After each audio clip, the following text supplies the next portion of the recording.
Passe vaccinal adopté en France, amende en Grèce pour les plus de 60 ans non vaccinés. Tour d'Europe, des nouvelles restrictions sanitaires dans ce journal. Au Portugal, lancement de la campagne pour les élections législatives du 30 janvier. Le parti socialiste d'António Costa est donné vainqueur, mais sans majorité solide. Les Serbes ont approuvé lors d'un référendum une réforme visant à renforcer l'indépendance du pouvoir judiciaire, une nécessité selon le gouvernement pour adhérer à l'Union européenne. Novak Djokovic a atterri à Dubaï dimanche soir. Non vacciné contre le Covid, il ne disputera pas l'Open d'Australie. Les producteurs de gruyère suisses et français vont debout contre une décision de la justice américaine. Le fromage fabriqué là-bas pourra aussi porter cette appellation.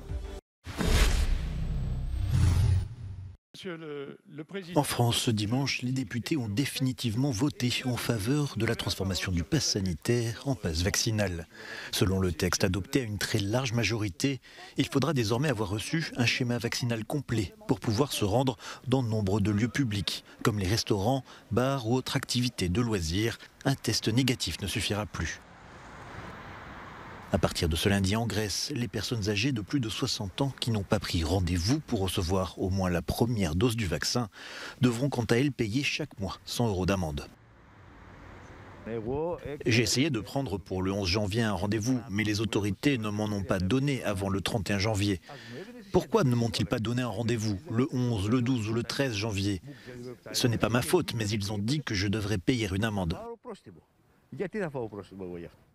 L'Autriche va devenir le premier pays européen à rendre obligatoire la vaccination contre le coronavirus pour tous les adultes, et ce à partir de février. Karl Nehammer, le nouveau chancelier conservateur, a prévenu qu'une lourde amende serait prévue, pouvant s'élever à 3 600 € en cas de récidive. Environ 72% de la population autrichienne bénéficie à ce jour d'un schéma vaccinal complet. Enfin, aux Pays-Bas, des milliers de personnes ont à nouveau manifesté ce dimanche contre les restrictions sanitaires. Après un mois de fermeture, certains magasins non essentiels ont été autorisés à rouvrir vendredi, mais les bars ou les restaurants restent pour l'instant fermés. Après un marathon de débats télévisés, la campagne proprement dite débute au Portugal. À partir de ce dimanche, la course pour les élections législatives anticipées, qui auront lieu le 30 janvier, est officiellement lancée. Place au meeting pour tenter de déjouer des sondages qui donnent le Parti socialiste et le centre-droit largement en tête. La formation d'António Costa, le Premier ministre social-démocrate sortant, est crédité de 38% des voix, pas assez pour gouverner seul. Autre interrogation, le taux de participation à ce scrutin, le troisième depuis le début de la pandémie. Il est fondamental que nous votions par anticipation le 23, ou sinon, normalement, le 30. Nous devons tous voter. Voter est un acte collectif et c'est l'un des plus beaux moments de la démocratie.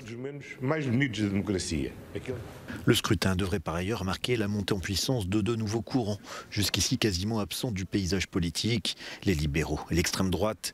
Le parti Chega, dirigé par André Ventura, est crédité d'environ 6% des voix. Il prône un contrôle strict de l'immigration et défend une vision du Portugal ancestral. Si elle parvient à s'emparer de la troisième place, sa formation pourrait alors être en situation de faiseur de roi au lendemain du 30 janvier. C'est une réforme attendue depuis des années. Lors d'un référendum ce dimanche, les Serbes ont approuvé un amendement constitutionnel visant à renforcer l'indépendance du pouvoir judiciaire. Le scrutin s'est concentré sur les changements dans l'élection des juges et des procureurs, dans un pays où la justice est largement considérée comme corrompue et politiquement contrôlée. Un résultat dont s'est félicité le président de la République. La Serbie, avec ce résultat, a envoyé une image très positive au monde. Je pense qu'à l'avenir, nous parviendrons à faire progresser la démocratisation de notre pays avec un pouvoir judiciaire indépendant. Je pense que nous avons fait une bonne chose pour notre pays. Selon le gouvernement populiste, cette réforme est nécessaire pour que le pays des Balkans progresse dans sa tentative d'adhésion à l'Union européenne. L'institution, ainsi que les États-Unis et d'autres pays occidentaux ont salué conjointement dans un communiqué ce pas en avant vers l'alignement de la Serbie sur les normes européennes.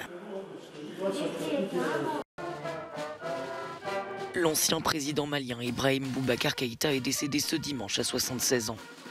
Élu en 2013, il avait été renversé par des militaires en août 2020 après des mois de mobilisation de la population, exaspérée par les violences djihadistes et communautaires, par la faillite des services de l'État et par la corruption. Le décès d'Ibeka intervient alors que son pays fait face à de lourdes sanctions économiques et diplomatiques prises par la communauté des États d'Afrique de l'Ouest. Ces mesures sanctionnent la promesse non tenue des colonels d'organiser le 27 février des élections présidentielles et législatives qui auraient ramené des civils à la tête du pays. Ce vendredi, plusieurs milliers de manifestants se sont mobilisés contre ces sanctions, les pressions internationales et surtout celles de la France. Une partie de la population malienne réclame le désengagement de l'armée française dans le pays, présente pour combattre les groupes djihadistes. L'Hexagone est aussi perçu par une partie de la société civile comme ayant une politique agressive qui défend uniquement ses intérêts économiques en Afrique. Merci à vous. Ils ne devront pas se plaindre après. Merci François. C'est sans gloire que Novak Djokovic a atterri à Dubaï ce dimanche soir. Venu à Melbourne pour tenter de remporter un 21e titre dans un tournoi du Grand Chelem, le joueur de tennis non vacciné contre le Covid-19 ne disputera pas l'Open d'Australie.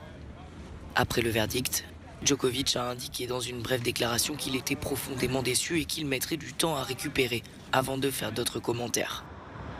En Serbie, où le joueur est considéré comme un héros national, le président a déclaré que la superstar du tennis avait été harcelée et humiliée. Après une bataille judiciaire de près de 2 semaines, 3 juges australiens ont confirmé la décision du ministre de l'Immigration d'annuler le visa de Djokovic. Selon eux, sa présence représentait un risque sanitaire pour la communauté australienne et encourageait le sentiment anti-vaccination. Le premier tournoi de tennis de l'année s'est donc ouvert ce lundi sans le numéro 1 mondial, vainqueur à 9 reprises à Melbourne.